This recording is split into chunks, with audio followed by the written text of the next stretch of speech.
ભાવનગરથી હાલમાં એક મોટા સમાચાર છે તે સામે આવી રહ્યા છે। ભાવનગરમાં યુવી ગેંગના જે ઉબેદ શેખ તેમજ તેના ભાઈ ઇમદાદ શેખની છે તેની ધરપકડ કરવામાં આવી હતી અને ભાવનગર કોર્ટ દ્વારા તેમના જામીન છે તે રદ કરવામાં આવ્યા છે। તેમને જામીન છે તે નથી આપવામાં આવ્યા અને હાલમાં તેમનો હુકમ કરી દેવામાં આવ્યો છે કે ભાવનગરની જિલ્લા જેલમાં છે તેમને મોકલી દેવામાં આવે અને ભાવનગર જિલ્લા જેલ ખાતે હાલમાં તેમને મોકલી આપવામાં આવ્યા છે। જેની જો વિગતે વાત કરવામાં આવે તો ભાવનગર શહેરમાં આજથી 3 દિવસ પહેલા છે તે ભાવનગર શહેરના નવાપરા વિસ્તારમાં ઈદના દિવસે વહેલી સવારે ધડાધડ ફાયરિંગ છે, ગોળીઓ છે તે છૂટી હતી ને ત્યારબાદ છે તે એ ડિવિઝન પોલીસ છે, ભાવનગર પોલીસ છે તે એક્શન મોડમાં આવી હતી। ભાવનગરમાં ઈદની રાત્રે જે ફાયરિંગની ઘટના ઘટી હતી જેને લઈને સમગ્ર ભાવનગર શહેર જિલ્લામાં છે તે ફફડાટ ફેલાઈ જવા પામ્યો હતો।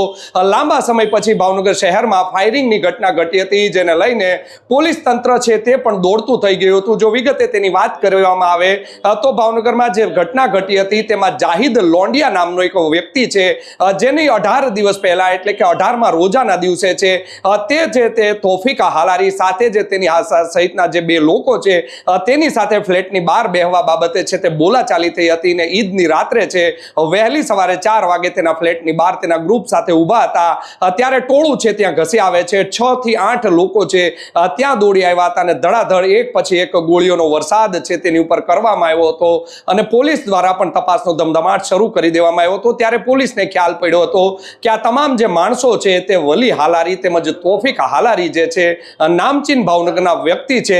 યુવી ગેંગ જે ભાવનગરમાં ચાલી રહી છે એટલે કે ઉબેદ અને વલીની જે ગેંગ છે આ તેના માણસો છે જેને લઈને ભાવનગર પોલીસ દ્વારા 8 લોકો વિરુદ્ધ નામજોગ ગુનો દાખલ કરવામાં આવ્યો હતો। ત્યારબાદ તપાસ અધિકારી છે પીએસઆઈ ભલગરિયા જેઓ નીલમબાગ પોલીસ સ્ટેશનના પીઆઈના ચાર્જમાં છે તેમને બાતમી મળી હતી કે આ 6 આરોપી જે પકડાયા છે તે પૈકીના અન્ય 2 આરોપી છે તે ફરાર છે જે વલી હાલારી અને તોફિક હાલારી તે બંને છે તે ઇન્ડિયા હાઉસ ખાતે છે છુપાયેલા છે।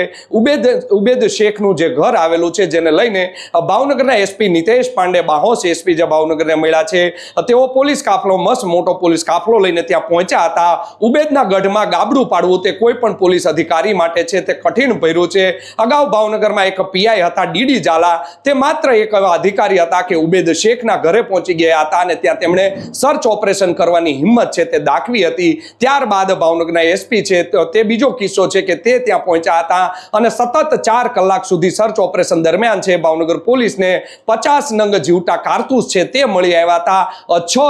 6 જેટલા છરા મળી આવ્યા હતા, જે હરણ આવેલા છે તેના 4 શિંગડા મળી આવ્યા હતા અને દારૂની એક બોટલ છે તે પણ મોંઘી દાટ બ્રાન્ડની એક મળી આવી હતી જેને લઈને પોલીસ દ્વારા ભાવનગરના જે ફોરેસ્ટ અધિકારીઓ છે તેને ત્યાં બોલાવવામાં આવ્યા તેની પણ તપાસ છે તે શરૂ કરી દેવામાં આવી હતી। ત્યારબાદ ત્યાંથી અમેરિકાનું છે એક માર્મેસોટ નામનું મંકી છે તે પણ પોકેટ મંકી ત્યાંથી મળી આવ્યું હતું જે પ્રતિબંધિત વસ્તુઓ છે ત્યાંથી મળી હતી। આમ કહી શકાય કે ભાવનગર પોલીસને છે બગાસુ ખાતા પતાસુ છે તે ઉબેદ શેખના ઘરેથી મળી આવ્યું હતું। ઇન્ડિયા હાઉસમાં સતત 4 કલાક સુધી જે દરોડા ચાલ્યા હતા ત્યારબાદ જે બંને ભાઈઓ છે ઉબેદ શેખ તેમજ તેનો ભાઈ છે ઇમદાદ શેખ બંનેની પોલીસ દ્વારા ધરપકડ કરી લેવામાં આવી। તેના સમગ્ર કેસની તપાસ છે તે ડીયુ સુનેસરા જે યશોજીના પીઆઈ છે તેને સોંપવામાં આવી હતી। આજે તેની ઉપર 50 જેટલા જે કારતૂસ મળી આવ્યા હતા, જે છરા મળી આવ્યા હતા તેનો એક ગુનો દાખલ કરવામાં આવ્યો હતો। આ ગુનો છે તે ટેબલ જામીન લાયક ગુનો છે પરંતુ 24 કલાક સુધી તેમને છે તે ભાવનગર પોલીસ દ્વારા રાખવામાં આવ્યા હતા અને ત્યારબાદ કોર્ટમાં તેમને હાજર કરવામાં આવ્યા હતા અને 1 દિવસના રિમાન્ડ છે તેમાં મેળવવામાં આવ્યા હતા અને 1 દિવસના રિમાન્ડ આજે પૂર્ણ થતા નામદાર કોર્ટમાં ધારદાર છે દલીલો છે તે કરવામાં આવી હતી। ભાવનગરના નામાંકિત વકીલો ત્યાં ઉબેદ શેખ વતી દલીલ કરવા માટે પહોંચ્યા હતા અને બંને પક્ષે દલીલો થયા બાદ તેમને હાલમાં છે તે જ્યુડિશિયલ કસ્ટડીમાં મોકલી આપવામાં આવ્યા છે। કહી શકાય કે લાખો રૂપિયાની કરોડો રૂપિયાનું સામ્રાજ્ય ધરાવતા ઉબેદ શેખ છે તે ભાવનગરથી દુબઈ સુધી પોતાનું સામ્રાજ્ય ધરાવે છે। ભાવનગર શહેરમાં તેમનું ખૂબ જ મોટું હવે નામ થઈ ચૂક્યું છે।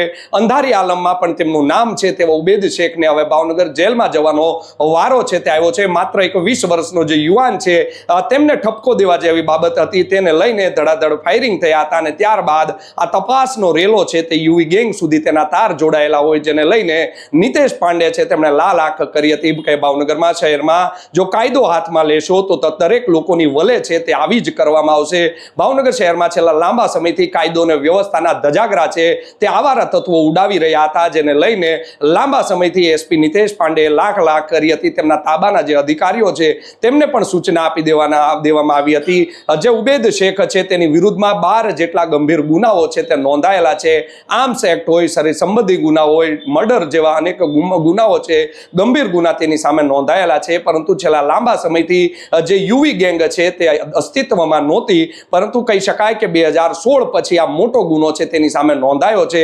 હજુ 3 વર્ષ પહેલાની જો વાત કરવામાં આવે તો ભાવનગર શહેરનો આ જે નવાપરા વિસ્તાર આવેલો છે ત્યાં મહેક એપાર્ટમેન્ટમાં જીએસટી કાંડમાં પણ આ જે ગેંગ છે તે સંકળાયેલી હતી, જેને લઈને મુંબઈની જીએસટી ટીમના જે અધિકારીઓ છે, આઈએએસ કક્ષાના અધિકારીઓ ત્યાં આવ્યા હતા અને તેમને છે તે મેથી પાક છે તે બરાબરનો આ ગેંગ દ્વારા આપવામાં આવ્યો હતો અને ભાવનગર પોલીસ દ્વારા ત્યારે પણ લાલ આંખ છે તે કરવામાં આવી હતી. અનેક એન્ક્રોચમેન્ટ તેમના દ્વારા કરવામાં આવ્યા હતા અને ભાવનગરની કોર્પોરેશન છે આવેલી છે તેમને પણ લખવામાં આવ્યું હતું કે તેમની મિલકતો છે તે ટાંચમાં લેવામાં આવે, પરંતુ કોઈ ઘીના ઠામમાં ઘી પડી ગયું એમ તેમ ભાવનગરનું કોર્પોરેશન તંત્ર છે તે ત્યારબાદ છે તે ઘોર નિંદ્રામાં સૂઈ ગયું હતું. જોવું રહ્યું આગામી સમયમાં ઉબેદ ગેંગ સામે જે હવે ગુના નોંધાયા છે તેમાં તેની મુશ્કેલીમાં કેટલો સામનો છે તે થઈ શકે છે, મુશ્કેલીમાં કેટલો વધારો છે તે થઈ શકે છે, જેને લઈને પણ અનેક અટકળો છે તે ભાવનગરમાં હવે ચાલી રહી છે.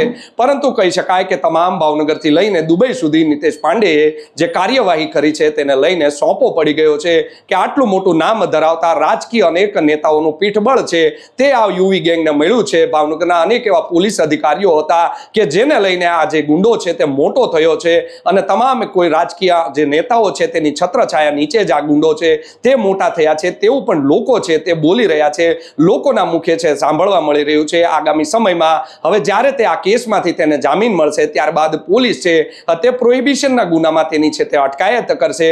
પ્રોહિબિશનના ગુનામાં જો તેમને જામીન મળી જશે તો ત્યારબાદ છે તે ભાવનગરનું ફોરેસ્ટ વિભાગ છે તેની અટકાયત કરશે અને તેમાં પણ તેની તપાસ છે તે હાથ ધરવામાં આવશે. આમ કહી શકાય કે ઉબેદ અને તેના જે ભાઈ છે ઇમદાદ શેખ તેમની મુશ્કેલીમાં હજી 100% વધારો થવા જઈ રહ્યો છે. હજી તેમની માટે છે તે કઠિન ભર્યા દિવસો છે તે આવી શકે છે, જેને લઈને પણ ભાવનગર પોલીસ છે તે કટિબદ્ધ છે.